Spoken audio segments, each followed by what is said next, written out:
of attention being paid now to the rights of workers within the textile and clothing industry, but there are still so many who are so exploited and undervalued and overworked that it's a really serious issue.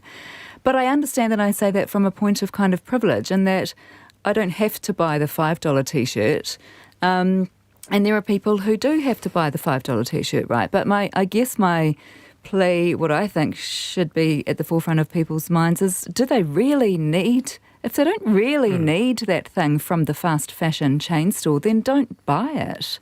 Do you really need that slogan on your T-shirt? Is there anything wrong with the 20 T-shirts you've already got in your drawer? And the philosophy that I think, works is buy local if you can, buy New Zealand made if you can, and buy as good a quality as you can afford so that it lasts you for longer.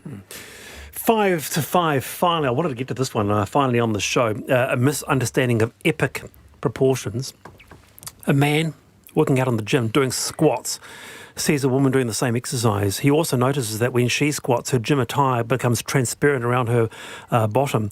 He then sees her during a yoga session when more and more things can be seen through her exercise pants. He does what he considers the right thing and discreetly tells her that her attire is see-through. Instead, he said, "The girl practically screams, 'You effing pervert, stop staring at my bottom.' The whole class looked at me." So here's a person, Paula, who is expecting to be thanked. I mean, I do feel a little bit sorry for him in that it sounds like he genuinely thought he was doing the right thing. He was genuine. And he got screamed at. Well, maybe his language was a little bit inappropriate because he didn't use the word bottom, did he, Wallace? For one thing. And so I can appreciate it from her perspective as well, that you don't want to know that that guy who's been working out just across from you has been looking at your bottom while you've been... He goes, no idea, because he was distraught. He goes, no idea why I cared. I'm married and completely uninterested.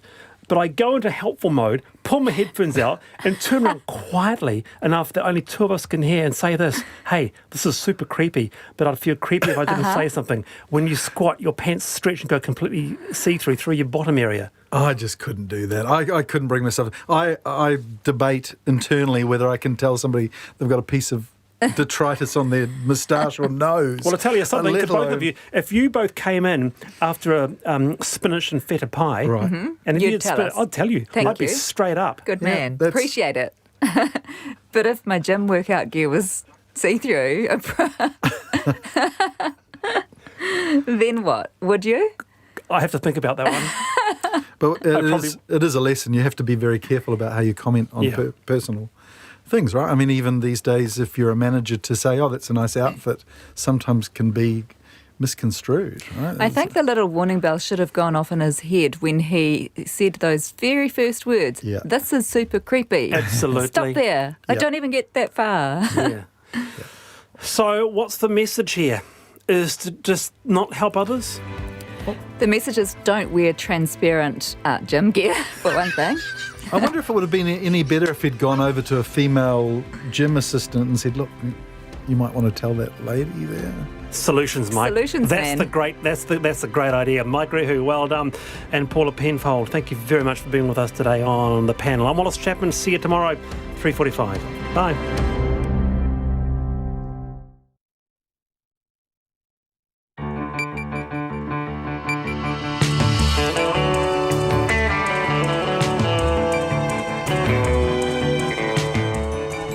Te whakarongo mai koe ki te reo, Irirangi o Aotearoa. This is Checkpoint on RNZ National. I'm Lisa Owen.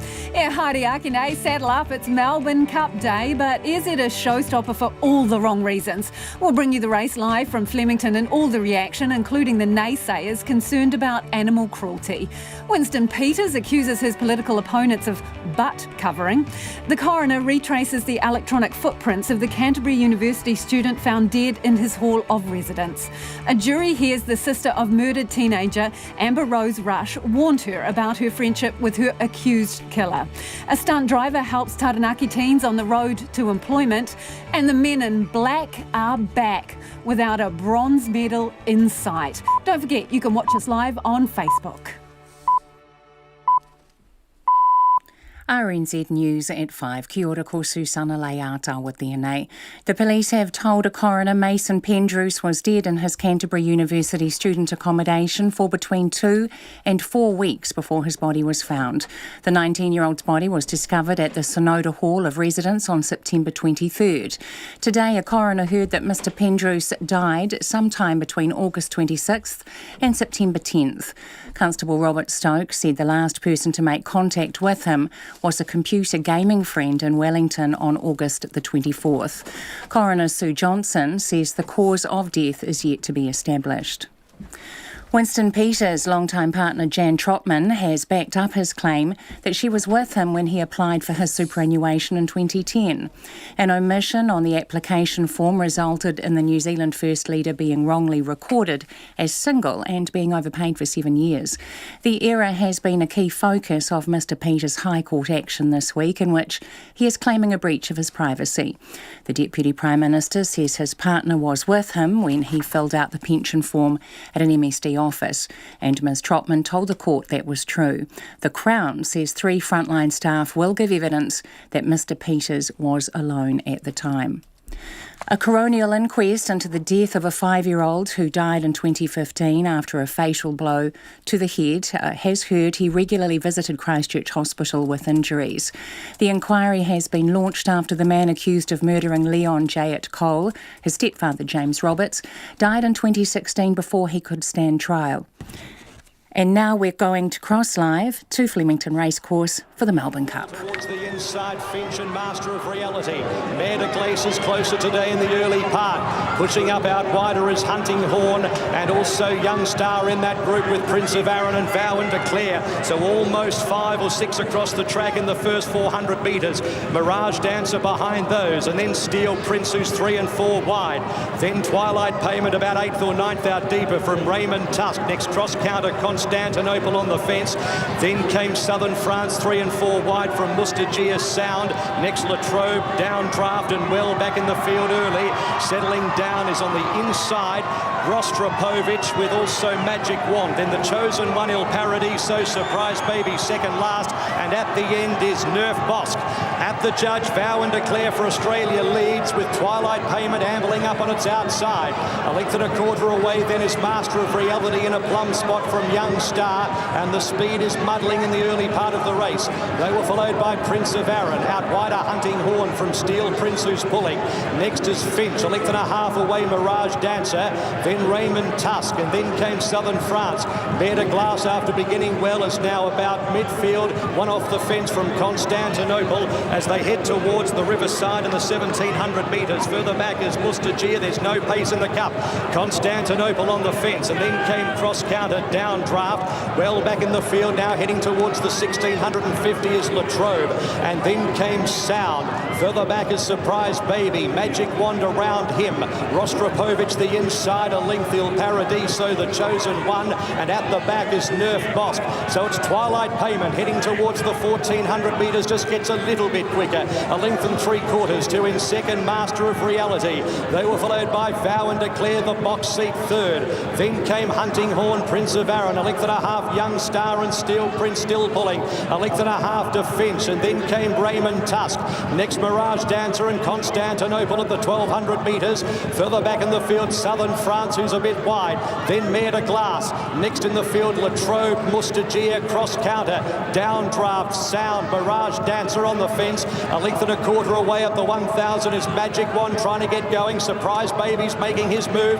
Il Paradiso third last, and then came the chosen one, and 2 further back is Nerf Bosk. So heading towards the 850 and beyond. Twilight Payment leads 3/4, Master of Reality. Hunting Horn 3 deep, Vow and Declare behind them from Prince of Arran. Steel Prince trucks up about 3 off the lead around the turn. Mustagia with a looping run, and Finch is with him, and they were followed by Raymond Tusk. Constantinople trying to get into the clear from Mare de Glace. Next behind those horses, Southern France and downdraft, Master of Reality at the top of the straight went for home at the 400 metres. Vow and Declare back to the inside, 2 lengths Prince of Arran. Then came Hunting Horn, Il Paradiso late, Master of Reality with Vow and Declare on the inside. Then Prince of Arran, Raymond Tusk, Finch. It's Master of Reality, Vow and Declare up on the inside. Vow and Declare, Prince of Arran is lifting late with Il Paradiso. Master of Reality just in front.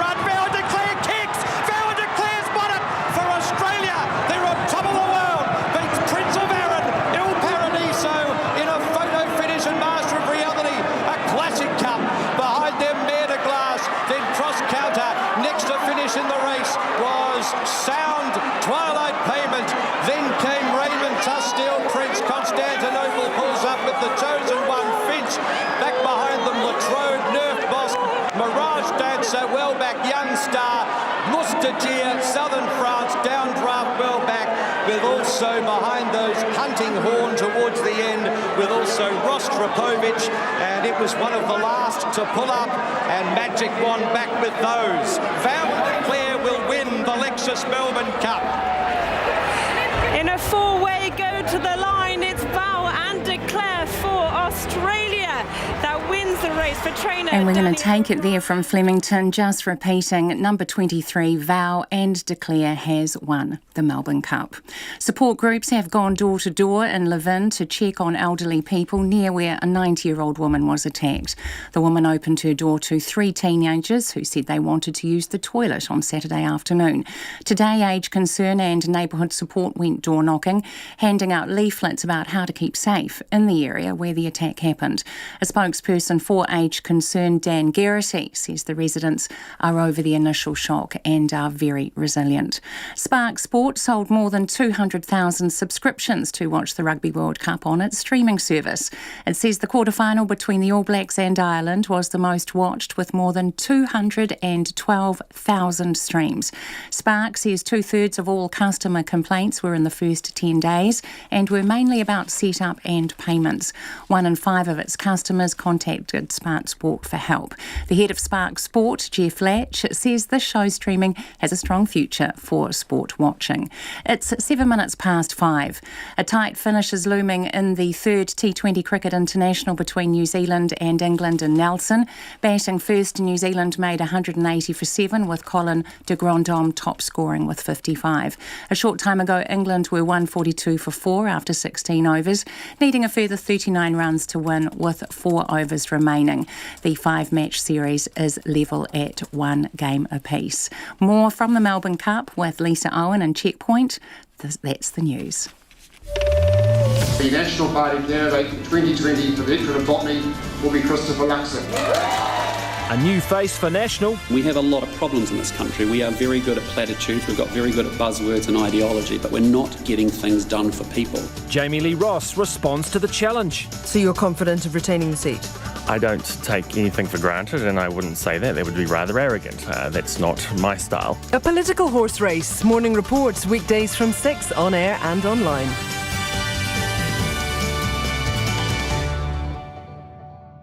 Then on 9 to noon, why businesses need to take workplace wellness more seriously. And after 10, Doctor, Starship medic Louise Webster gains a doctorate in music. Join me, Catherine Ryan, on 9 to noon after Morning Report on RNZ National. Now the short forecast from Met Service to midnight tomorrow for the whole of the North Island except Manawatu to Wellington, mainly fine and warm. Low cloud developing over Northland, Auckland and Coromandel Peninsula tomorrow afternoon or evening. Manawatu through to Wellington, mostly cloudy with fine breaks, patchy drizzle tomorrow morning. Nelson and Marlborough fine today, cloud increasing tomorrow and patchy rain or drizzle developing from tomorrow afternoon. Bulla and Westland, rain in Westland, heavy about the ranges, spreading to Bulla overnight. Canterbury mostly cloudy, scattered rain from tonight. North and central Otago also Dunedin, scattered rain clearing tomorrow morning, but a few afternoon showers again inland.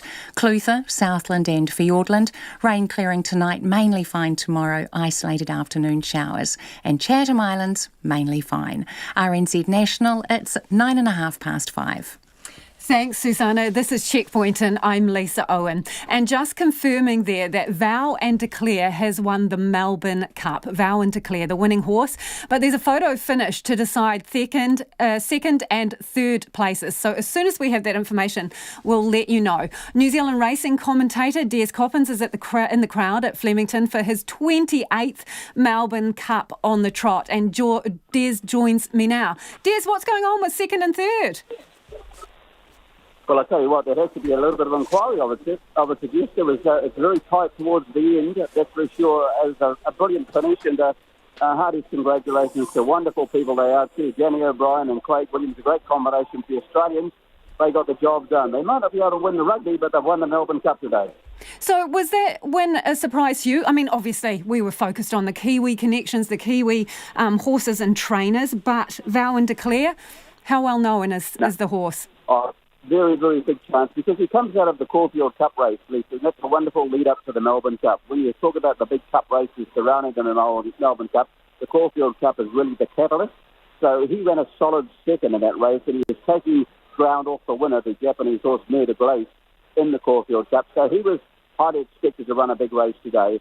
It was a beautiful ride because the horse drew very, very wide. He drew barrier 21, so it was a very tactical ride by Craig Williams, who's one of the best in the business, to get the horse in a beautiful position as he comes back in the enclosure to the roars of the crowd.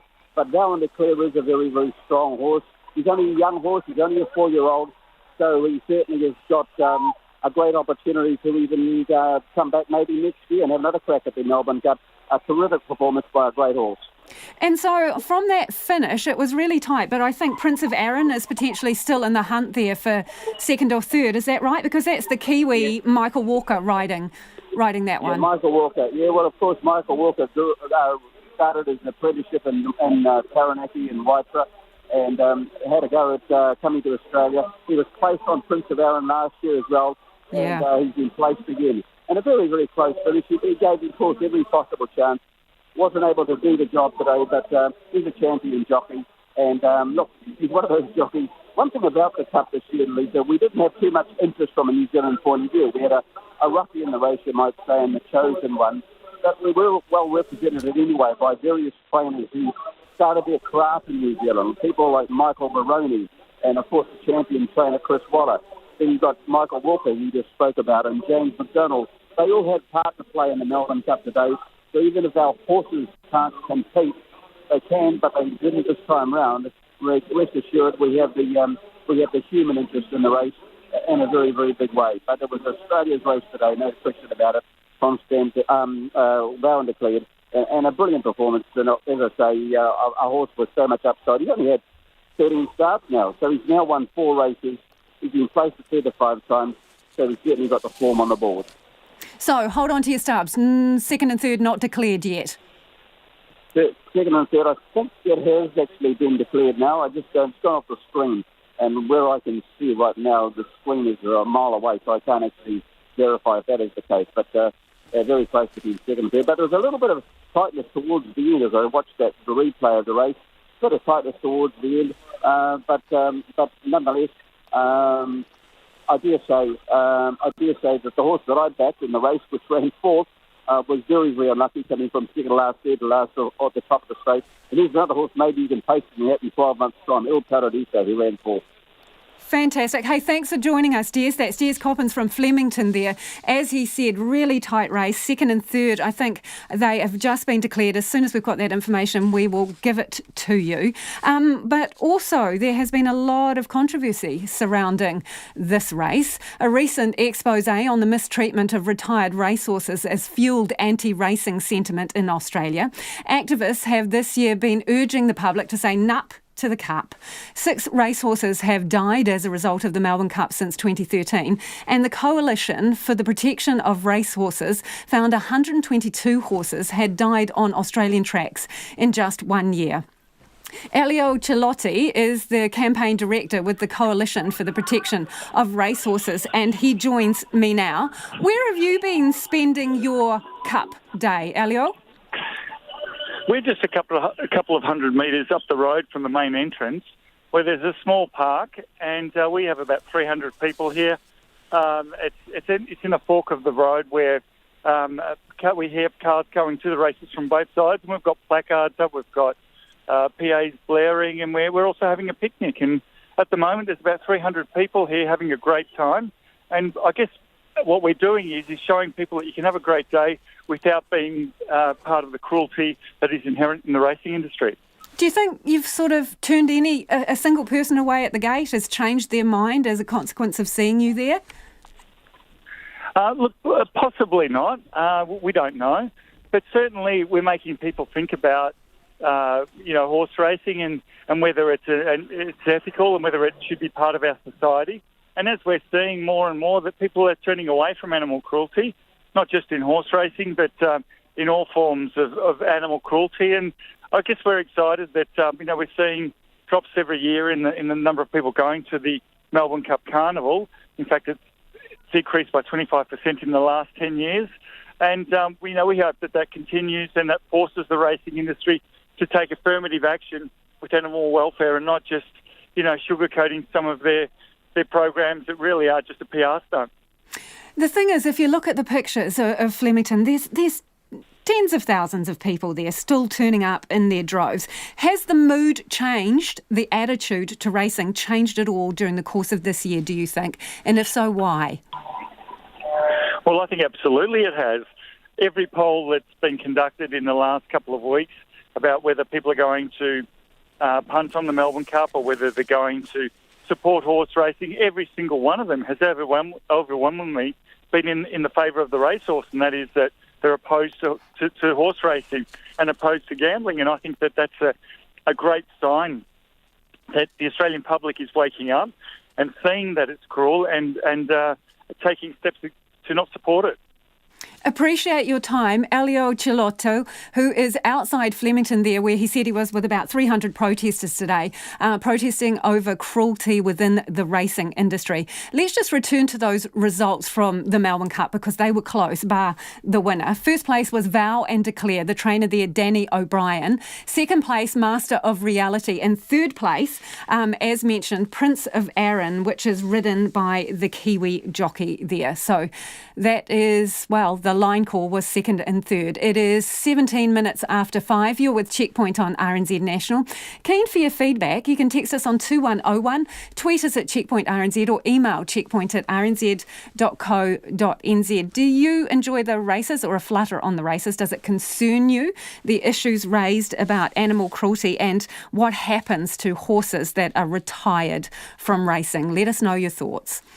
Winston Peters has returned to the witness box for the second day of his high-stakes legal action to accuse some of his opponents of, quote, covering their butts. The acting Prime Minister is suing several top civil servants, a government department and 2 former national ministers, claiming a breach of his privacy relating to his superannuation overpayment. But a key focus today was the meeting where Mr Peters applied for his pension and the mistake which led to his 7-year overpayment. Our Deputy Political Editor, Craig McCulloch, is at the High Court in Auckland. Winston Peters back in the witness box and under cross-examination by the Crown. I just think that some people in this defence are covering their butts and it's clear as daylight. In contention, the circumstances surrounding Mr Peters' superannuation claim back in 2010. A critical question on his application form was left unanswered, meaning Mr Peters was wrongly recorded as single and was overpaid nearly $18,000 over the next 7 years. He's since repaid the money. The New Zealand First Leader says his partner Jan Trotman was with him when he filled out the form at an MSD office, and the case manager should have picked that up. We went out to this office, we parked the car, walked up together, and that's how the thing was completed. Winston introduced me to the lady who was to conduct the interview as Jan Trotman, his partner. But the case manager and 2 other office members tell a different version of events. The Crown's lawyer, Victoria Casey, told the court they say Mr Peters was not with his partner, he was alone. You're saying that one or more of these MSD frontline officers have invented this evidence? I say the memory is failing them. And he went further. I don't know why all of a sudden their memory, such a distant event, is so clear and lucid all these years later. I want to say it does suit a certain narrative, which you're putting at this point in time. But it was Ms Trotman's memory being questioned by the Crown. Was she 100% sure of her recollection? It is 9 years ago, isn't it? It's 9.5, 10 years ago. You're correct. So that's some quite extraordinary level of detail that you've been able to include in there. Well, I disagree. Ms Trotman says she walked into the office with Mr Peters, but then waited to one side while he went forward to greet the receptionist. Absolutely sure. Absolutely clear that Absolutely. This is what happened on this date. It is Winston's meeting. This is an extraordinary claim, and desperate, if I might say so. Desperate in what way, Mr Peters? Well, desperate to try and substantiate a case that does not exist in that context. A receptionist 9 years later remembering somebody who was considerably behind me. I was the one in front of this person asking for help, not Jan. How would that person remember Jan? Mr Peters and his partner have now concluded giving evidence, but the hearing continues. The National MPs Paula Bennett and Anne Tolley are expected in the witness box on Thursday. From Auckland for Checkpoint, Craig McCulloch. And just a traffic update for commuters in Auckland. 2 northbound lanes of the State Highway 1 are blocked after a car fire in St Mary's Bay. The Transport Agency says emergency services are attending the fire just under the Victoria Park tunnel. Now, motorists are being advised to expect delays until the scene is fully cleared and to pass with extra care. Now, just repeating, that's 2 northbound lanes of State Highway 1 near the Harbour Bridge. The electronic footprints of a Canterbury University student who lay dead for weeks before being found have been outlined at a coronial inquest into his death. The inquest into Mason Pendrus's death is underway at the Christchurch District Court after he was found in Canterbury University's Sonada Hall of Residence on September 23rd. The coroner's ruled the 19-year-old's body lay unnoticed in the campus accommodation for between 2 and 4 weeks. The court was told his computer activity ramped up substantially in the weeks before he's suspected to have died, but his exact cause of death has yet to be established. Our reporter Alicia Foon was in court and filed this report. After months of speculation, the Christchurch District Court was today told details of when England-born University of Canterbury student Mason Pendrus died. Coroner Sue Johnson says the death was an absolute tragedy and gave a time frame for when he may have passed away. Mason Drake Pendrus died between the dates of 26 August 2019 and 10 September. At the centre of all this is a young man who died at the very beginning of his adult life, who was very well loved by his now grieving family. Constable Robert Stokes says Mr Pendrus was found dead by a staff member in room number 209 at Sonada campus in Ilam shortly before 11 p.m. on September 23rd. Pathological findings and the opinion of forensic pathologist Dr. Christopher Lawrence indicate that the deceased, Mr. Mason Drake Pendrus, when found, had been dead for at least 2 to 4 weeks. Constable Stokes presented evidence which was gathered during a 6-week investigation about the last time Mr Pendrus was seen and heard from. The last known verbal contact to Mr Pendrus from his stepfather, Mr Anthony Holland, was on the 19th of July. Mr Pendrus's computer usage increased substantially on the 1st of July 2019 and remained consistent until the 26th of August. The last documented point of sale bank transaction on Mason Pendrus's account with the Cooperative Bank was on the 21st of June. Ms Johnson says a post-mortem and investigations were still underway. Mr Pendrus's cause of death was yet to be determined. She says Mason Pendrus must not be forgotten. It's easy for the deceased to become invisible or to disappear from the picture when there are many questions to be answered about why they died. I will strive to keep them visible, and I urge everyone else to do so too. Mr Pendrus's family were unable to attend today's inquest, but were kept up to date by their lawyer following the court hearing.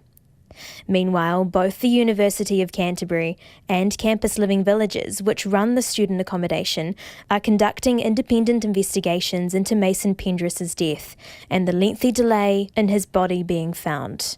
For Checkpoint, ko Elisha Foon tēnei. The All Blacks arrived home today from their World Cup campaign in Japan, sporting some obvious and no doubt hidden bruises too.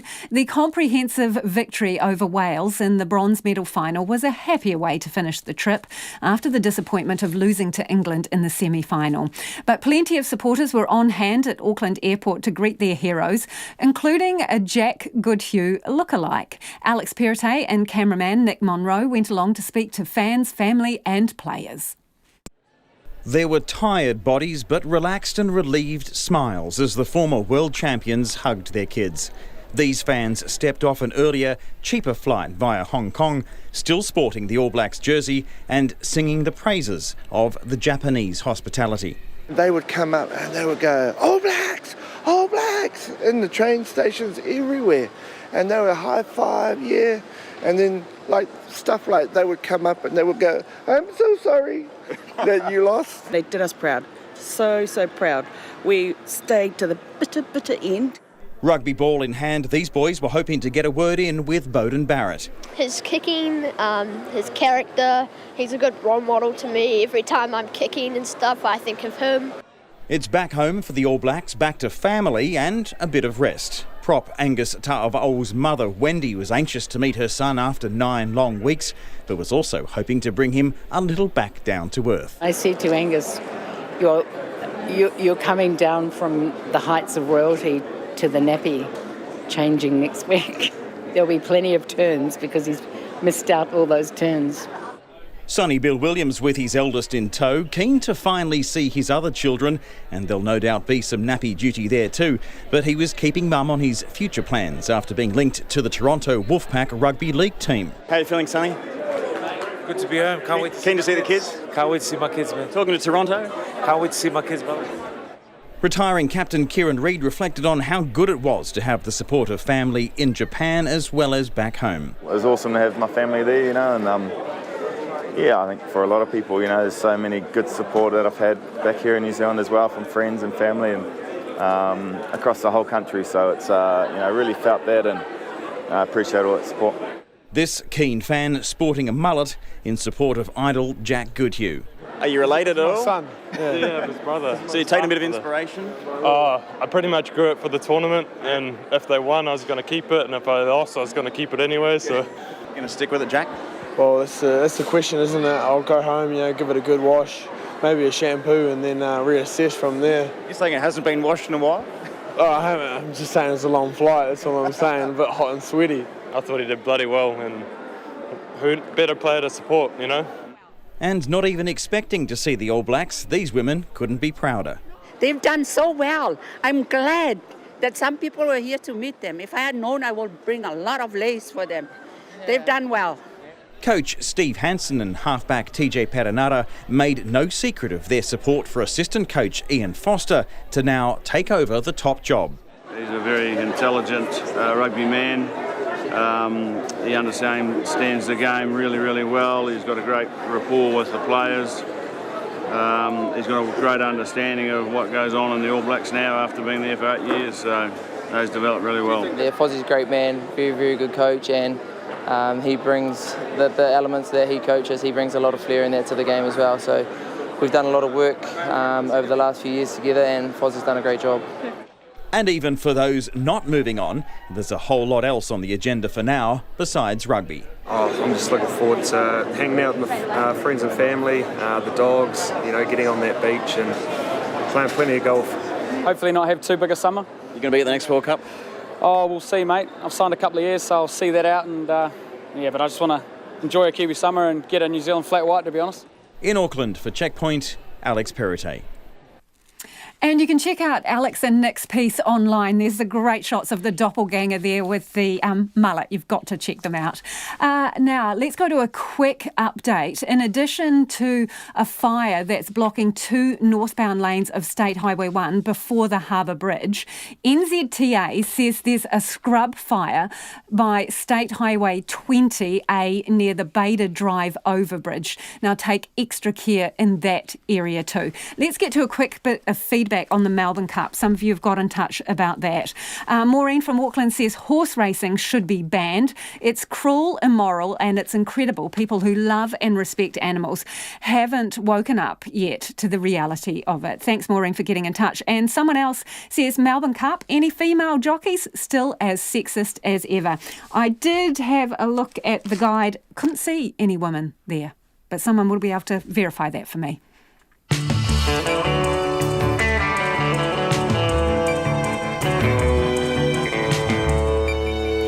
Coming up on Checkpoint on RNZ National, National's newest and most high-profile recruit, Christopher Luxon, is already making waves. A disabled man tells the Abuse Commission how growing up in a raft of institutions led him to believe his life didn't matter. And a stunt driver helps Taranaki teens on the road to employment. Get in touch about anything you've heard on the program today. We would love to hear from you. You can text 2101, tweet at Checkpoint RNZ, or email us checkpoint@rnz.co.nz. Let's get to the headlines now with Susanna. A coronial inquest into a 5-year-old who died after a fatal blow to the head in 2015 has heard he regularly visited Christchurch Hospital with injuries. The inquiry has been launched after the man accused of murdering Leon J. at Cole, his stepfather, James Roberts, died in 2016 before he could stand trial. Canterbury District Health Board spokesperson Dr. Claire Ducey told the inquest Leon and another child he lived with were treated 9 times for injuries. They need skills to know how to recognise concerning situations and then what to do about them. They need to know how to have difficult conversations with parents. They need to know it's okay to have some scepticism when they're being provided with information. Dr. Claire Ducey. The police have told a coroner that Mason Peters was dead in his Canterbury University student accommodation for between 2 and 4 weeks before his body was found. The 19-year-old's body was discovered at the Sonoda Hall of Residence on September 23rd. Constable Robert Stokes says the last person to make contact with him was a computer gaming friend in Wellington on August the 24th. An international disability rights activist has told the Royal Commission into Abuse and Care that all he wanted as a child was to be loved. Robert Martin, who was brain damaged at birth and was put into care at the age of 18 months, says like many children he was locked away from the community when all he wanted was to be with his family. As a toddler in Kimberley, I was fed and changed and taken care of, but I do not remember being picked up, loved or cuddled, because there were so many of us and we were just a number. Robert Martin, who was sexually and physically abused from a young age, is the first person with a learning disability to be elected to the UN Committee for the Rights of Persons with Disabilities. Winston Peters' longtime partner Jan Trotman has backed up his claim that she was with him when he applied for his superannuation in 2010. An omission on the application form resulted in the New Zealand First Leader being wrongly recorded as single and being overpaid for 7 years, a key focus of his High Court action in which he claims a breach of privacy. Support groups have gone door to door in Levin to check on elderly people near where a 90-year-old woman was attacked.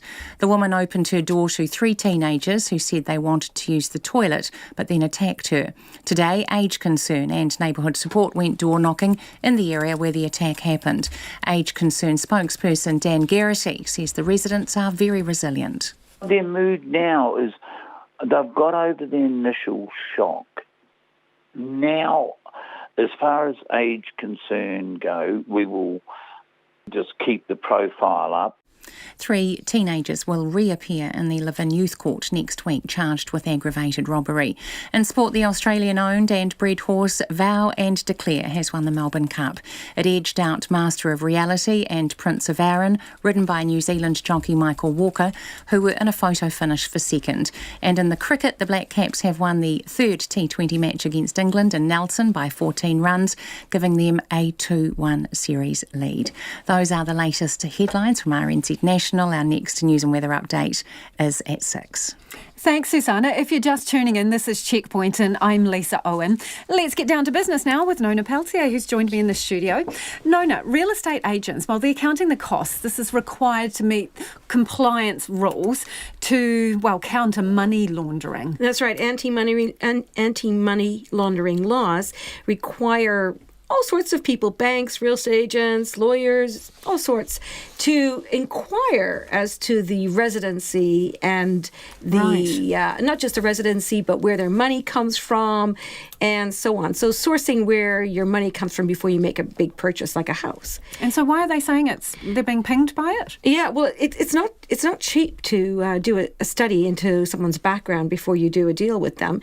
And so it's about $20 million to the industry in the past year, and they're expecting it to cost about $25 million going forward. So you think, that's a lot of money. And you know what it's like. User pays, consumer always ends up footing the bill. Yeah. So real estate fees, are we Well, they're softening. I think they're softening us up. I don't think they've mentioned that they're going to increase their fees. But, these costs typically are passed on to consumers one way or another. Well, yeah, that's interesting because I can see why in some cases it might be complicated, but presumably in 90% of cases it will be a straightforward transaction with someone who's resident. Well, I here guess in New Zealand. you have to find the source of, well, Well, true, but if somebody turns up with cash, I mean, how do you know what the source is? Do you know people who turn up with cash to buy a house, a whole house? Well, it has happened. For sure it has happened. You know, so there's no question that some people, and there are a number of people, who can afford to buy a house without a mortgage. Oh, well. It's not me. Just a world. Not you either, I guess. Perhaps not familiar with. No, that's why it seems so weird to us. Yeah. Okay, so you've got some other new research that indicates that a lot of people will need to save a whole lot more for retirement. How much more? Because this is sort of sounding grim already. It's okay. Well, watch out, because I tell you what, the recommendation research shows that you need to save 10 times your income at the time of retirement. So if you had an income of $50,000, you need a nest egg of $500,000. If your income was $100,000, you'd need $1 million. And that would be to maintain a lifestyle with choices that you might become accustomed to depending on your salary. And does this make the assumption that you will retire at 65? Do those figures make that assumption? Yeah. Well, it doesn't make any difference when you retire, no matter how much whenever you do retire. If you had 10 times the salary at the day you retired, that money would only last you 25 years. Yeah. So if you retired at 70, you live to 95, okay, it works out for you. But, people are living a lot longer. If you get your numbers wrong, if you get your life expectancy wrong, you could have, not a great time, depending on how much you've squirreled away. True, if you're going to live a long life, if you think you're going to live a long life, you're going to have to work a lot longer, or you're going to have to save a lot more. And there's because, the super fund, for example, superannuation, that only pays a single person $411, as we just heard, Mr. Peters would have been getting. $411 a week as a single person. A couple would get just over $600, two retired people, right? Now, look, that's not a lot of money. And in fact, other research suggests that you need an extra $800 a week to maintain a choices lifestyle in an urban setting like Auckland, if you wanted to do things like have an outing, go to the theatre, do some golf, maybe go on a holiday, who knows. And what consideration is given to whether you are owning your own home or renting in these figures? Well, I clarified this with ASB about this 10 times the salary.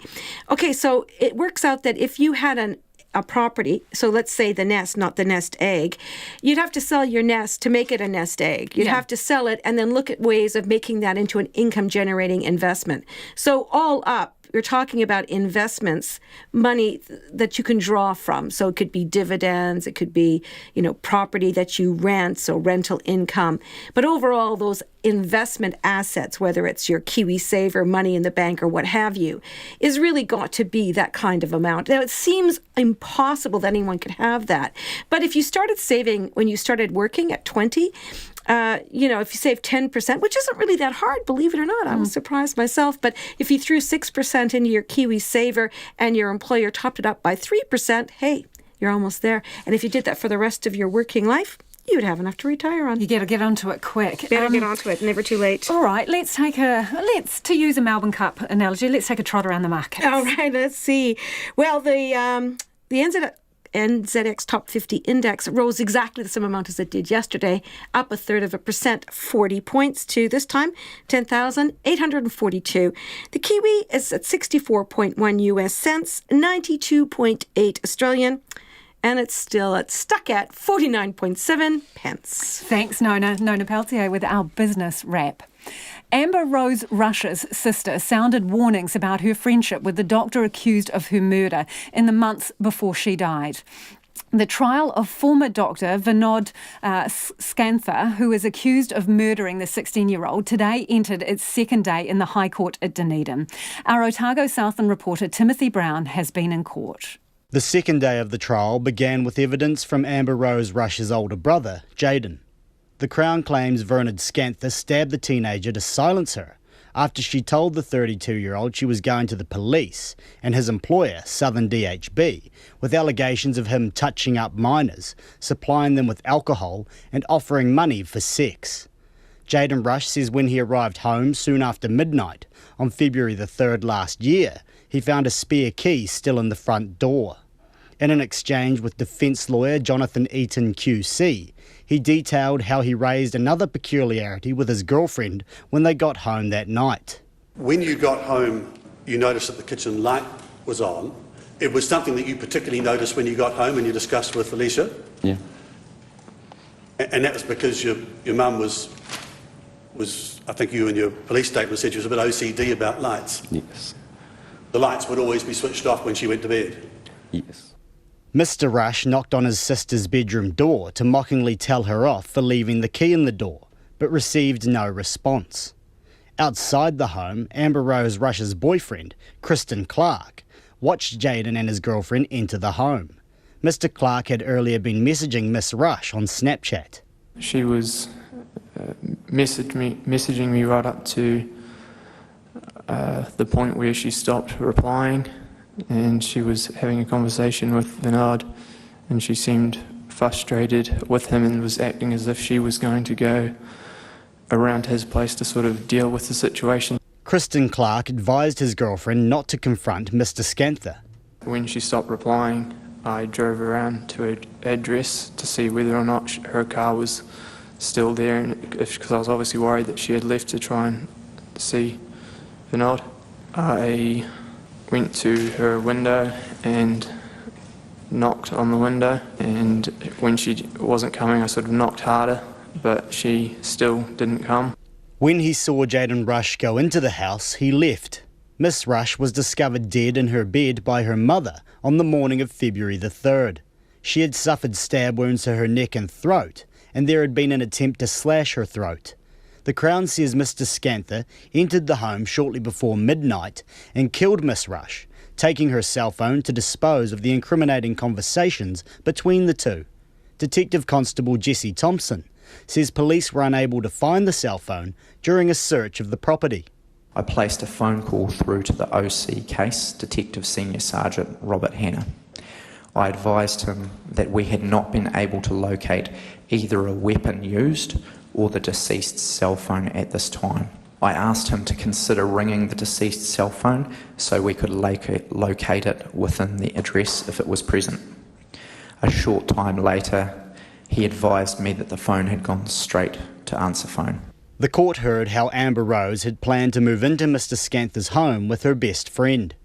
During the cross-examination of her sister, Chantel Rush, Mr. Eaton covered a message exchange in December 2017 between the sisters detailing Chantel's discomfort at the plan.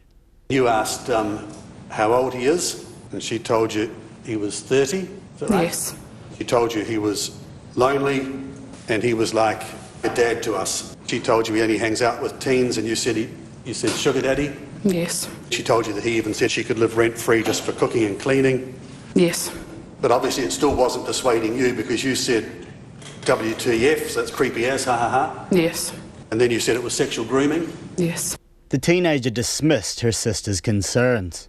The Crown claimed the friendship between Miss Rush and Mr. Scanther soured after he offered her up to $20,000 for sex.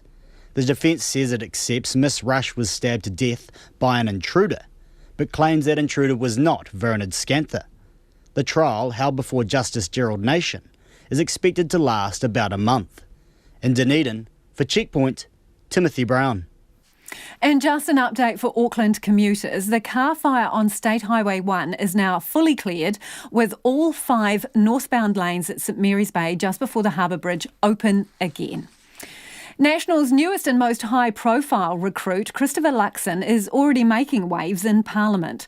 The former Air New Zealand boss was last night selected as the party's botany candidate for next year's election, a seat currently held by independent MP Jamie Lee Ross.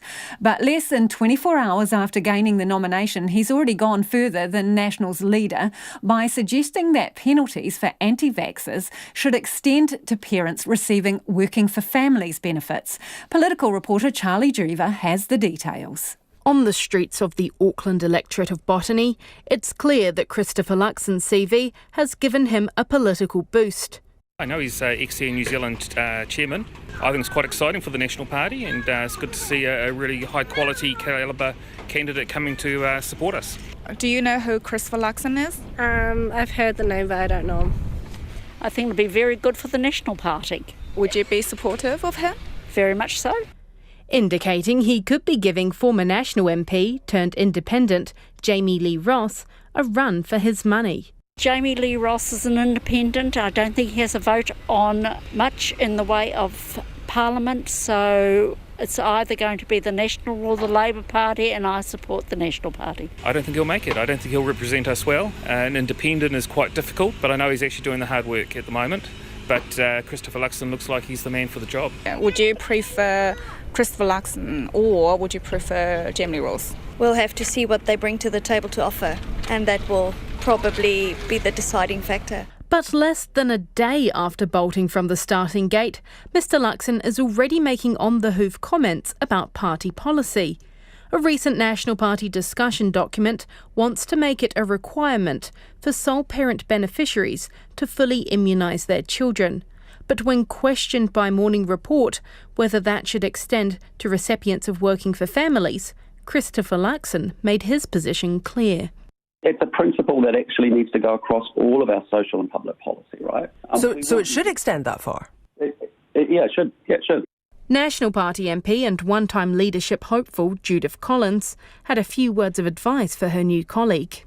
One of the things that we also need to always remember is with our new candidates and our MPs is that we've got to go through the policy process. But I thought he had a fantastic start last night, and I look forward to him being the MP for Botany. But Labour MP Ian Lees-Galloway and Deputy Labour leader Kelvin Davis weren't quite as enamoured. Classic national beating up on vulnerable families. Well, you know, that's in the DNA of the National Party is to attack beneficiaries, and I guess he's just continuing that stance. National leader Simon Bridges has swooped in to defend comments by Mr Luxon, an evangelical Christian. I mean, I get Susied about every other fortnight, so I know the feeling. How socially conservative is Luxon? Look, I haven't heard the interview, but at the end of the day, the National Party is a broad party. We have Liberals like Nikki Kay, we have those more socially conservative, and I include myself in that category. But Simon Bridges might not be quite so chummy with National's newest candidate if Christopher Luxon sets his sights on the leadership. And that, according to Labour MP and Urban Development Minister Phil Twyford, is only a matter of time. I think the next leader of the National Party, I think I'm particularly interested in his views on infrastructure, and he's acknowledged that our government's inherited an infrastructure crisis, and he's called for an approach, a nation-building approach to infrastructure that I think is really great, and that's exactly what we're trying to do. Do you think he's definitely going to end up being the next leader? I do. Whatever the future holds for Christopher Luxon in the traditionally safe national seat of Botany, his selection at least is giving Labour MPs a chance to stir the political pot. From Parliament, for Checkpoint, Ko Charlie Drever, DNA. It's about 12 minutes to 6. I'm Lisa Owen and you're with Checkpoint on RNZ National. Let us know what you think of that. Should beneficiaries be docked for not vaccinating their children? And Working for Families people who receive Working for Families, should they too have some money taken off them if they refuse to vaccinate their kids? And then what do you do with the people who don't vaccinate their children but don't collect either of those? How do we financially penalise them? Let us know your thoughts. Keen for your feedback. You can text us on 2101, tweet us at Checkpoint RNZ or email checkpoint@rnz.co.nz. The Royal Commission investigating abuse in care has heard a disabled man who grew up in a raft of institutions was stripped of his human rights and led to believe that his life didn't matter. The inquiry investigating abuse in state and faith-based care is hearing evidence from abuse survivors, their advocates and researchers at a 2-week hearing in Auckland. Today it heard from the first person with a learning disability to be elected to the United Nations Committee on the Rights of Persons with Disabilities. Katie Scotcher is there. Robert Martin spent his childhood moving between foster homes, institutions and psychiatric hospitals. He told the inquiry as a child he missed out on many things people take for granted: birthday parties, feeding ducks and having a pet. Many children have a cat to cuddle and call their own. Children in institutions do not. I adopted cats and made them my friends, but when I was moved, I lost that friend. children raised in institutions learn that good times don't last and people and pets come and go. In 1957, after Robert was born, his mother's doctor told her to send him away and forget him because his brain was damaged at birth. At 18 months old, he was taken to the Kimberley Centre, a home for people with learning disabilities in Levin. He told the inquiry toddlers there weren't cuddled or loved, they were just a number. I missed my family, I cried for them. I wanted them to come and take me home, but they did not come. So in the end, I gave up crying for them. Robert moved back home briefly, but was soon placed back in care, which is where he would stay. He was passed between institutions, but spent most of his childhood at the Kimberley Centre. He told the inquiry children there were neglected and had no human rights. I personally had nothing and no one. I learnt that I was nobody and my life didn't really matter. Robert Martin was one of 40 disabled children in the dorm, all stripped of their personal identity. They shared clothes and underwear. Some people stayed on the floor all day, walking back and forth, especially people with the highest needs. There were so many of them. They were just left on the ground. If someone had had an accident and saw themselves, they were just left in their dirty clothes. In his teenage years, Mr Martin spent time at Otago's Campbell Park estate and at Lake Alice Hospital in the Manawatu. He endured physical and sexual violence at both.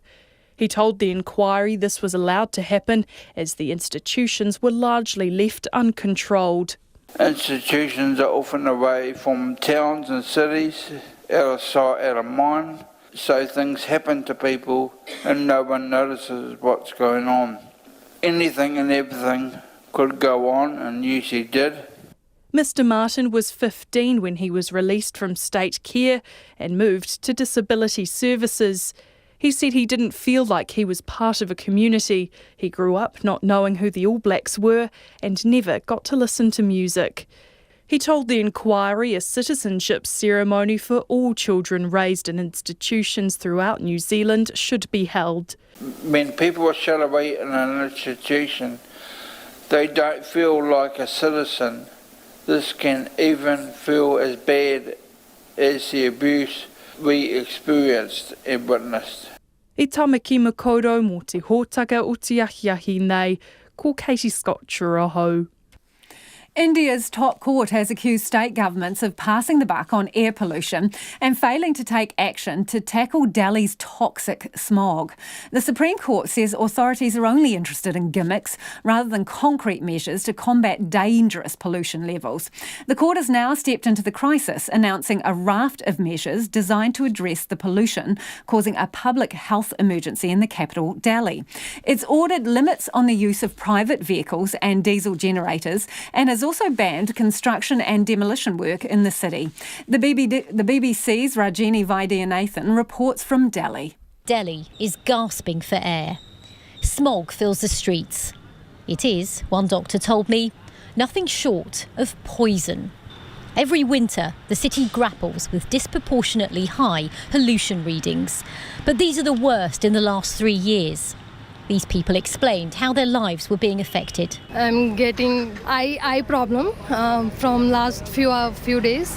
I have a 2 months daughter, so I've not taken her out, and 24/7 the air purifier is running in the room. So obviously it's an alarming situation. An Indian Health Ministry official who described this as a disaster said pollution meters in the city don't have enough digits to record the levels accurately. The readings remain at a hazardous level. Sai Kiran Chowdhury, who's from the Delhi Heart and Lung Institute, said air pollution could shorten people's lives. The acute effects are running nose, running eyes, sore throat. Then you have the chronic events. There is the risk of stroke rises, the risk of cardiac events rises. A constant exposure to these can reduce your life expectancy by 2.5 to 5 years. With children at the greatest risk of long-term breathing and lung problems, schools remain closed. and construction works been suspended. The Delhi government's also begun its odd-even scheme, only allowing private cars with even number plates to drive on even dates, and those with odd plates to be used on odd dates. The aim is to reduce emissions from traffic, but vehicles aren't the only contributor to the toxic air. The Chief Minister of Delhi has warned that lives are at stake, while politicians continue to blame each other for the crisis. Rajini Vaidyanathan reporting there. And back home, dozens of teens in Taranaki are on the road to employment after completing a driving skills program with a stunt driver among its trainers. The Taranaki Futures project aims to remove the barriers some high school students face getting their restricted licence, which is a key ingredient for entering the workforce. Our Taranaki Whanganui reporter Robin Martin has more. Righty. So let's do our checks. Seatbelt, mirrors. Your mirrors also. 3 schools are taking part in the program, including 2 from rural towns, Waitara High School and Englewood High School. The third is Spotswood College in New Plymouth. The General Manager of Taranaki Futures, Belinda Mooney, says the program has deliberately targeted country schools. We know from extensive research which has been conducted across the country that students in rural areas are immediately at a disadvantage with regards to gaining their licence. For the simple fact that the testing stations are further away, the barriers to getting to the facilities are higher. The students get help with driving theory and receive 3 free lessons with the AA, backed up with practical experience with a group of 12 mentors, one of whom was a driver trainer with the British Police. This stunt driver is Sue Kelly, who is a fantastic individual and comes to us with 30 years experience at Scotland Yard. Well, she was driver training through that, so emergency driving and that sort of thing. So again, just skills for assessing safety and is able to pass on some fantastic skills to our students.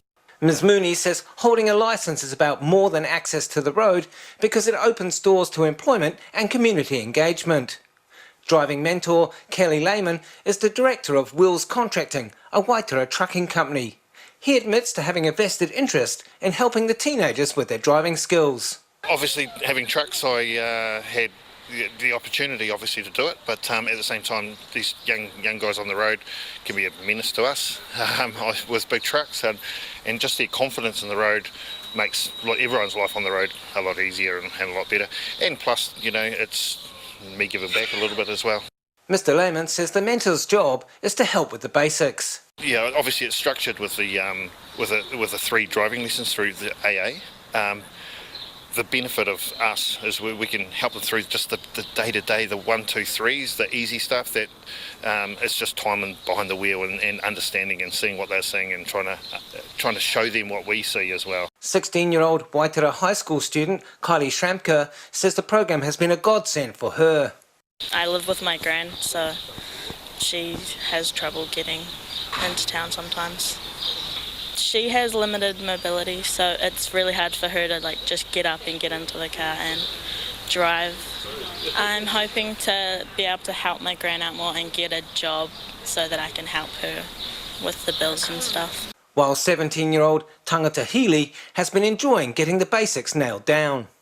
Driving is fun to me because I want more youth to be able to drive properly on the road without crashing. What kind of things have they taught you that you didn't know and was kind of... Going around corners, slow down and then make sure you control the car and use 2 hands. We'll stop and shut it down, so out of gear, handbrake on and finish it off. So far, 50 students have completed their learner's licence through the Taranaki Futures program, which is funded via a $50,000 grant from the New Plymouth District Council. I Waitara mo te hōtaka o te ahi ponei, ko Robin Martin ahau. All right, let's return to the Melbourne Cup, where there seems to have been a bit of a scandal. An inquiry has resulted in a change of placings after a stewards' protest at Flemington.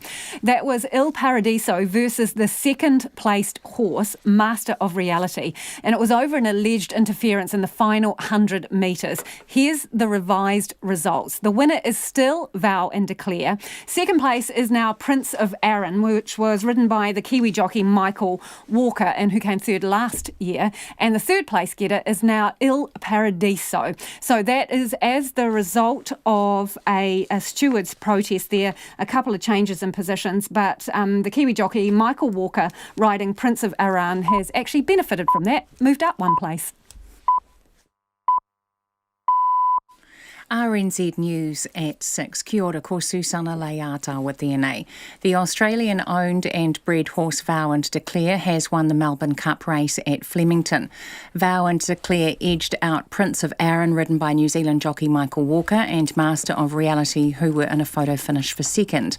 The winning trainer, Danny O'Brien, told Trackside TV, "It is hard to describe the emotion of winning." I really can't believe it. I feel incredibly blessed, to have a horse good enough to be in it, and then for him to be ridden so beautifully by Craig. And the last 100, he just wouldn't give in. He wouldn't give in and put his head out on the line, and now we've won the Melbourne Cup. The winning trainer, Danny O'Brien. The body of a University of Canterbury student lay unnoticed in campus accommodation for up to a month, a coroner has ruled. The 19-year-old's body was found in Sonoda Hall of Residence on September 23rd. An inquest was held in Christchurch today to determine Mason Pendress's time of death. Our reporter Alicia Foon was there. Today, the coroner heard details of when University of Canterbury student Mason Pendress died. Coroner Sue Johnson says the death was an absolute tragedy. After hearing police evidence, she agreed that Mr Pendress died between August 26th and September 10th. She says the cause of death was yet to be established. Constable Robert Stokes says Mr Pendress was found dead by a staff member at Sonoda campus in Ilam on September 23rd. Ko Alicia Foon, tēnei. Winston Peters' partner, Jan Trotman, has backed up his claim that she was with him when he applied for his superannuation in 2010. An omission on the application form resulted in Mr Peters being wrongly recorded as single and being overpaid for 7 years. The error has been the focus of Mr Peters' High Court action this week, in which he is claiming a breach of his privacy. Mr Peters says his partner was with him when he filled out the pension form at an MSD office, and Ms Trotman agrees. But the Crown's lawyer Victoria Casey questioned whether Ms Trotman was 100% sure of her recollection. It is 9 years ago, isn't it? It's 9.5, 10 years ago, you're correct. So that's some quite extraordinary level of detail that you've been able to include in there. Well, I disagree. The Crown says 3 frontline staff will give evidence that Mr Peters was alone at the time. Tourism New Zealand has revealed it paid more than $100,000 to host the American comedian Stephen Colbert on his recent visit. Mr Colbert visited New Zealand last month following an invitation from Prime Minister Jacinda Ardern on his late-night television programme. Ms Ardern greeted Mr Colbert at Auckland Airport before he spent 6 days filming around the country.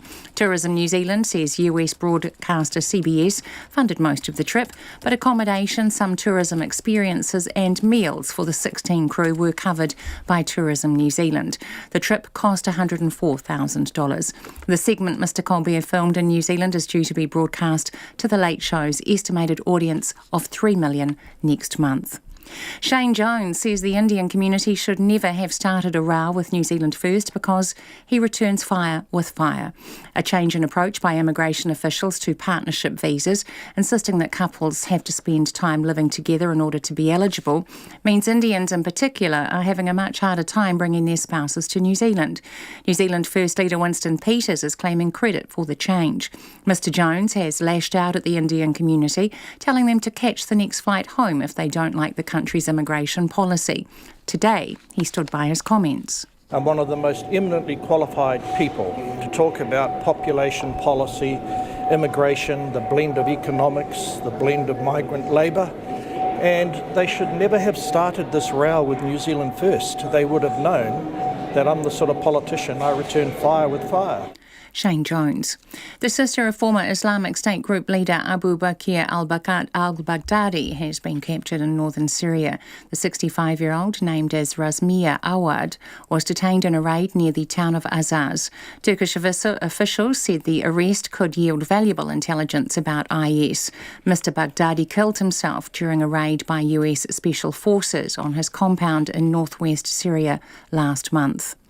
Senior National MP Judith Collins is offering some advice to botany candidate Christopher Luxon after he made some off-the-cuff comments about party policy. The National Party has put out a discussion document asking if it should be a requirement for sole parent beneficiaries to have their children fully immunised. But in an interview, Christopher Luxon says he would support a no jab, no pay policy being extended to include working for families payments. National's Judith Collins says she has offered some words of wisdom to Mr Luxon. One of the things that we also need to always remember as with our new candidates and our MPs is that we've got to go through the policy process. But I thought he had a fantastic start last night, and I look forward to him being the MP for botany. National MP Judith Collins. It's coming up to 6:05. The horse Vow and Declare has become the first Australian-bred winner of the Melbourne Cup in 10 years. It edged out Master of Reality and Prince of Arran, ridden by New Zealand jockey Michael Walker, who were in a photo finish for second. The last Australian-bred horse to win the Cup was Shocking in 2009. Vow and Declare was ridden by Craig Williams, who was competing in his 15th Melbourne Cup. It was a privilege to ride him today. We had a difficult barrier draw. Danny didn't tie us down to instructions, said trust him, we know what we can do. And it's been great to be associated with a great horse like this horse. I rode him on debut. Look at him, he knows he won. Melbourne Cup winning jockey Craig Williams. The Black Caps have won the third T20 Cricket International against England by 14 runs to go 2-1 up in the series. Batting first, New Zealand posted 18 for 7 with Colin de Granton making 55. The match was on course for a close finish with England needing just 39 runs off the final 4 overs, with Dawid Malan cracking 55 off 34 balls. But the Black Caps managed to strangle the run rate in the final few overs, picking up 3 wickets in the space of 6 balls. In cycling, the Palmerston North rider and World Omnium champion Campbell Stewart has won stage 2 of the Tour of Southland to take the overall tour leader spot. That's the news. Tonight on Nights, we've got a window on the worlds of aliens. Are there any? And do they want us to find them? Lani Went Young talks about writing in the digital age. Can be tough for established publishers, but good for greater diversity in who gets published. And our economist, Brian Easton, has been thinking about Chile. Are some of its free market chickens coming home to roost? On Nights, with me, Brian Crump, after the news at 7 on RNZ National. Now the short forecast from Met Service to midnight tomorrow for the whole of the North Island except Manawatu through to Wellington. Mainly fine and warm, low cloud developing over Northland, Auckland and Coromandel Peninsula tomorrow afternoon or evening. For Manawatu to Wellington, mostly cloudy with fine breaks, patchy drizzle tomorrow morning. Nelson and Marlborough, fine tonight, cloud increasing tomorrow and patchy rain or drizzle developing from tomorrow afternoon. Bulla and Westland, rain in Westland, heavy about the ranges, spreading to Bulla overnight. Canterbury, mostly cloudy, scattered rain from this evening. North and central Otago, also Dunedin, scattered rain clearing tomorrow morning, but a few afternoon showers again inland. Clutha, Southland and Fiordland, rain clearing tonight, mainly fine tomorrow, but isolated afternoon showers. Chatham Islands, mainly fine. RNZ National, it's 6:08. Thanks, Susanna, and thanks for joining us. This is Checkpoint, and I'm Lisa Owen. The Australian-owned and bred horse Vow and Declare has won the Melbourne Cup race at Flemington. Vow and Declare beat Prince of Arran, ridden by New Zealand jockey Michael Walker, who edged out Il Paradiso. Master of Reality crossed the line in second, but has been relegated to fourth for interference in the final 100 metres of the race. Vow and Declare was ridden by Craig Williams, who spoke to Trackside TV after the victory. I was just lucky enough to sit on Vow and Declare. Credit to Danny O'Brien, Matt Harrington, who's actually led all the people through social media get involved with this horse's preparation. Ben, I don't want to name everyone in the stable, but without all their hard work, we don't have this horse. Danny O'Brien's got a fantastic story with him that no one... Thank you very much, guys. And it was a privilege to ride him today. We had a difficult barrier draw. Danny didn't tie us down to instructions, said trust him, we know what we can do. And it's been great to be associated with a great horse like this horse. Craig Williams speaking to Trackside TV. Love it or hate it, the Melbourne Cup is a cultural phenomenon, a time of year when thousands of Australians and New Zealanders who usually take little or no interest in racing take a punt. But this year, the race that stops the nation has been overshadowed by revelations of the cruel treatment of horses at the end of their racing days.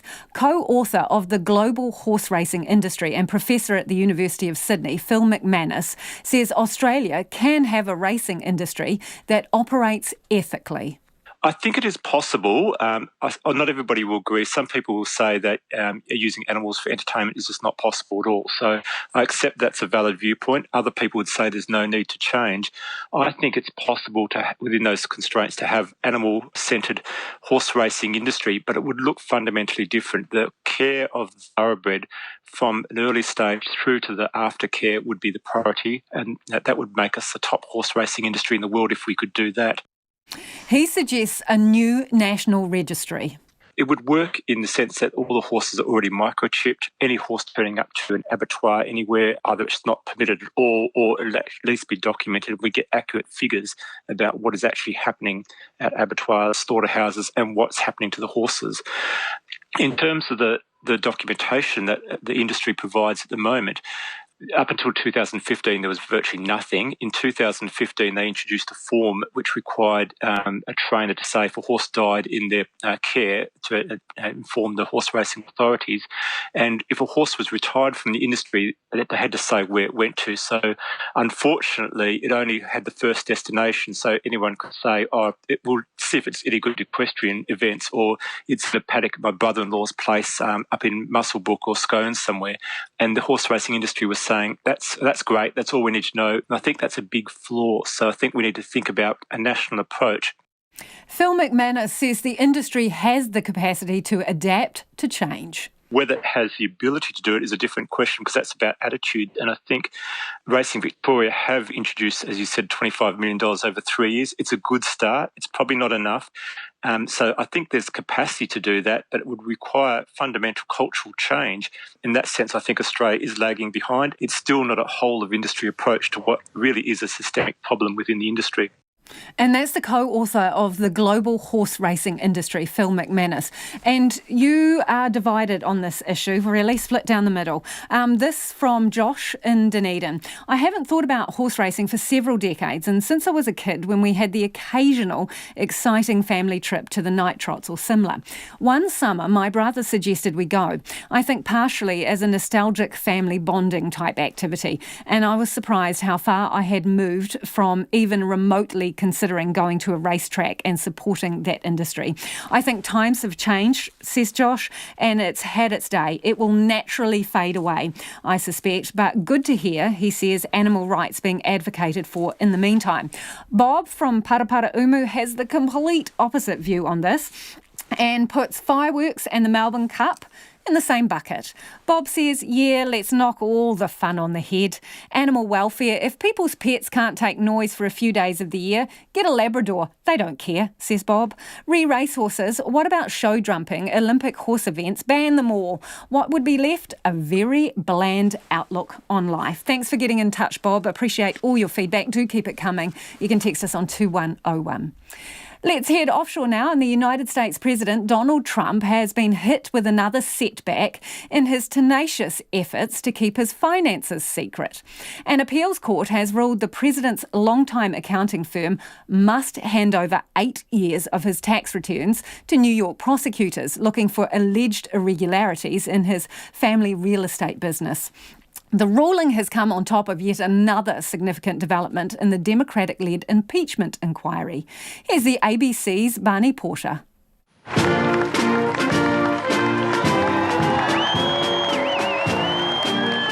At last, something to celebrate. Today, the First Lady and I are thrilled to welcome to the White House the 2019 World Series champions, the Washington Nationals.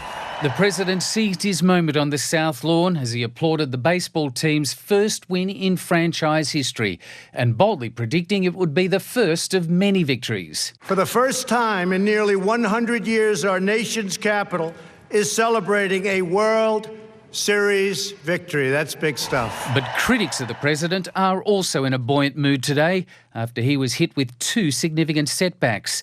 In the first, a New York court ordered Donald Trump's accounting firm to hand prosecutors 8 years of his tax returns, the latest hurdle in the president's fight to keep his finances secret. The Manhattan District Attorney, Cyrus Vance, a Democrat, is seeking the returns as part of a criminal probe into President Trump and his family real estate business. The second setback came from the Democrat-led impeachment inquiry into President Trump, which is focusing on his dealings with Ukraine. The inquiry has released transcripts of two key witnesses who gave evidence in closed-door hearings: the former US ambassador to Ukraine, Marie Yovanovitch, and Michael McKinley, a former senior advisor to Secretary of State Mike Pompeo. Ms. Yovanovitch was pushed out of her job in May on President Trump's orders. A whistleblower sparked the impeachment inquiry after raising concerns about a July phone call between President Trump and the Ukrainian leader Volodymyr Zelensky, who was reportedly pressured to investigate the president's Democrat political rival, Joe Biden.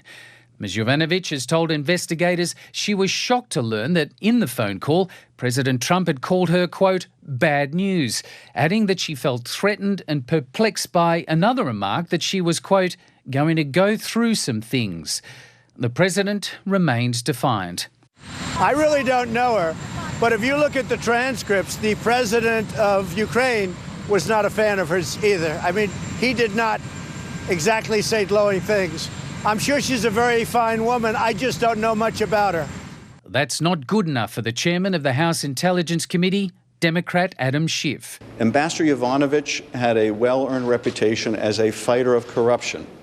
And she was working with Ukraine to get Ukraine to fight corruption. And so what does this irregular back channel sanctioned by the president do? It seeks to remove someone fighting corruption in Ukraine. Mr. McKinley, meanwhile, had testified that after a 3-decade career, he decided to resign after failing to get the State Department to back Ms. Yovanovitch after the transcript of the phone call was released. But you also see, in reading his transcript, his growing alarm at the degree to which the apparatus of the State Department itself was being used to seek political information for a political purpose by the President of the United States and others. President Trump again. I think that the whistleblower gave a lot of false information. So once I released that call, I released a very detailed version of that call. All of a sudden, the whistleblower's report was incorrect, and the whistleblower seems to have disappeared. And I also wonder what happened to the second whistleblower and what happened to the informant. They all disappeared once I released the report. If bad things come in threes, the criminal trial of President Trump's longtime advisor, Roger Stone, is set to begin later tonight in what could be a colourful sideshow to the now fast-moving impeachment inquiry. The longtime Republican operative and self-described dirty trickster has pleaded not guilty to charges of obstructing justice, witness tampering and lying to the Intelligence Committee as it investigated alleged Russian interference in the 2016 presidential election. And it's almost 18 after 6. That was Barney Porter with that story. And you're with Checkpoint on RNZ National. The All Blacks arrived home with heads held high today despite their failure to win a third straight World Cup. Halfback TJ Perenara says while disappointing, the bruised memories of that semi-final loss to England were not front and centre today as they landed at Auckland Airport and embraced their family members. Outgoing New Zealand Rugby Union boss Steve Tew arrived on an earlier flight and stayed on to greet the returning players, including Sonny Bill Williams, who has suggested it's time for a Pacifica or Māori All Blacks coach to replace Steve Hansen. Steve Tew told Alex Perrottet that winning 3 in a row was an ambitious goal and it was just a bad time to have a bad game. I think the guys all have reflected on a very good year, but not the result at the World Cup we wanted. As I've said a bit of late, we were a bit off against England and you can't afford to be at this level. And you could just see the following week how England were in the same, so a week's a long time in rugby. Yeah, and all credit to the Springboks. I thought they had a very, very outstanding final. They weren't the form team even coming into the quarterfinals, frankly, but they got up when it counted and they played really well in that final and very deserved winners. And what a great piece of history for the first big African captain. Yeah, that was a great story coming out of it. Yeah. You've been on these sorts of trips. You were there this time. How are they going to be feeling coming back? Obviously, not carrying the William Webb Ellis Cup. What's the sort of emotions going through them?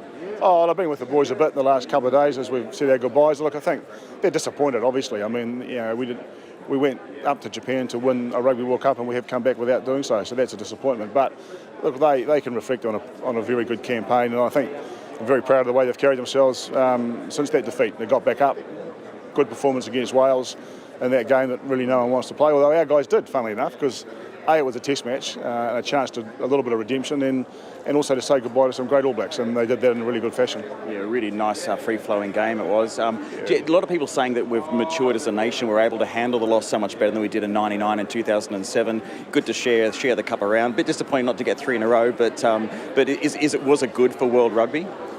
Oh yeah, if I put my World Rugby hat on, I might have a bit more of a smile. But I think that for me, what's come around in my own head, is about context, and I think, rather than say we're better at dealing with it than we were in 03 and 07, I think probably now we can reflect on just how difficult it was to win in 11 and in 15, and even be in a position to go 3 is a remarkable achievement, and I doubt whether many teams will get that chance. So I think for me really now it just reinforces how good this All Black team has been for so long and how small the margins are, that if you are just a tad off, you lose an important game and that's it. That's sport, otherwise we wouldn't watch it.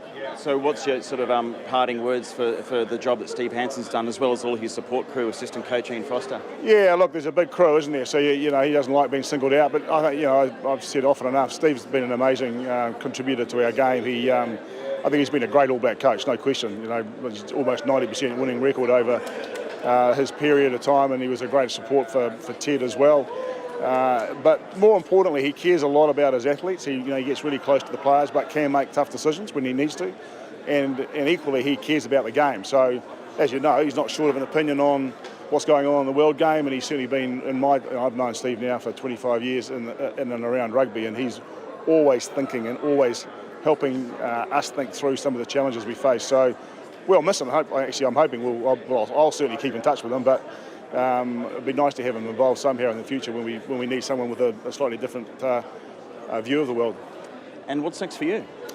Well, we've got to get through this year, so I've been very focused on completing the jobs at hand, and we've got a bit more to do before Christmas, and then I'll take a break, and then I'll start looking in the new year. Either may look at another role, or I may look at more of a portfolio of some board work and maybe some advisory stuff. Not any World Rugby work?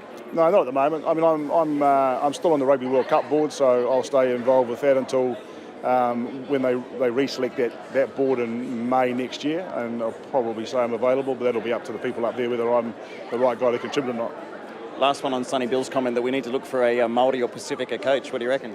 Yeah, well, I think he said that in the context of the All Black appointment, but we've got a program of work growing the leadership, particularly in our Pacifica and Māori communities, and coaches are a very big part of that. So, there are candidates now that might fit that bill. That's for the panel to decide and then the board, but certainly we're working hard at the community level to grow that level of expertise.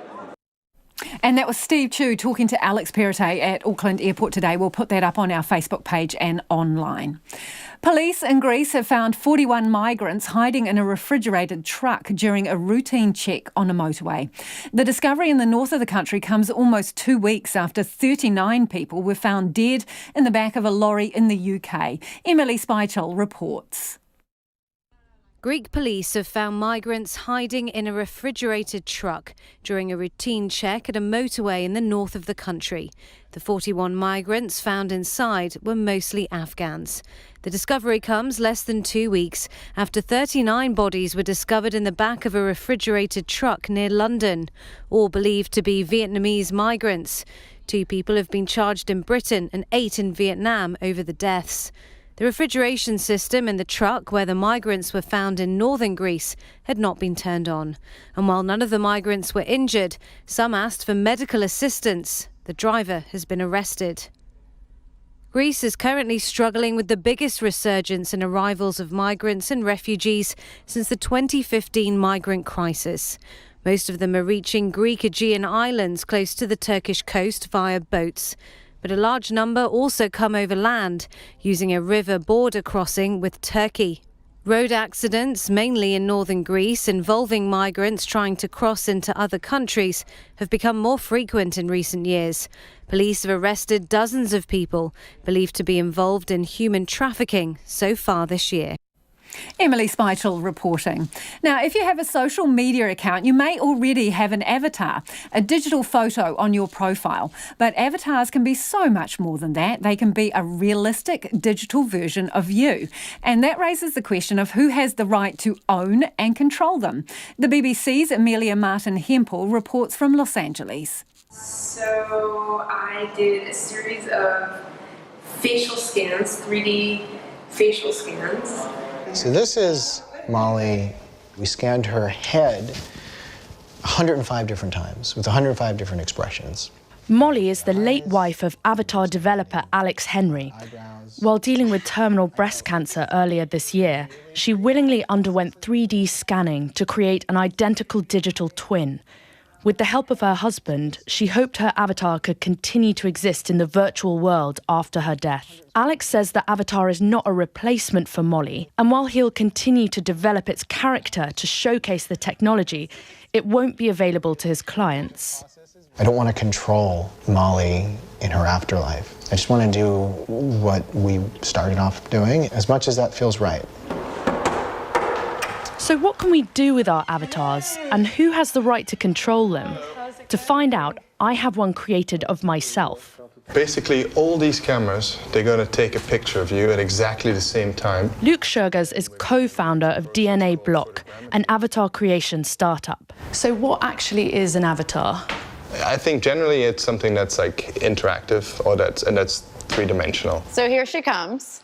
Christine Marzano is Luke's business partner at DNA Block and a former model. Her avatar is now being hired by fashion brands to model clothes digitally. What else can I do with digital Christine? You have healthcare, you have chatbots, you have personal companions, personal assistants. Crystal's so sure avatars will be part of our future lives that even her 6-month-old daughter Aurora has undergone a full body scan to create one. And are you worried that when she grows up, she might not be happy with her image being used in a certain way? We'll hope that she's happy with that. But it's just like any child actor, you know, but at least this is a likeness rather than her actual self. Crystal says she has full control over how her baby's avatar is used because she holds the key to its data. But many of the industries that have invested heavily in avatar technology are also known for the commodification of women's bodies. Could turning women into digital objects that can be controlled by anyone make that even worse? Wow. So, how's your headset feel? Yeah, great. Good. So I'm going to hand you your handset. What does it say? Go upstairs and meet Casey by the strip pole. Oh my gosh. That's Casey's Condo, a game that allows players to interact intimately with the avatars of real-life porn stars, including Casey Calvert. I spoke to her on the phone. Hi. Is there anything you wouldn't be happy with your avatar doing? I wouldn't be happy with my avatar doing things that are illegal. Yeah. I have long since given up on being protective over my image. I'm going back to DNA Block to see what Christine's going to do with the avatar she's created for me. We think you should own it, and that we are just there to license it out to anybody who wishes to use it or who you approve to use it. So it seems like my avatar is safe for now, but how the future plays out still rests in human hands. Amelia Martin-Hempel reporting there, and lots of you getting in touch about vaccinations. This is Christopher Luxon, who's the new national candidate for botany, and his comments about penalising people who don't vaccinate their kids, including those receiving working for families. Sue says, as a vaccinator, my observation is that the majority of anti-vaxxers are not people on benefits, but those who choose not to vaccinate because of a belief that vaccination is detrimental.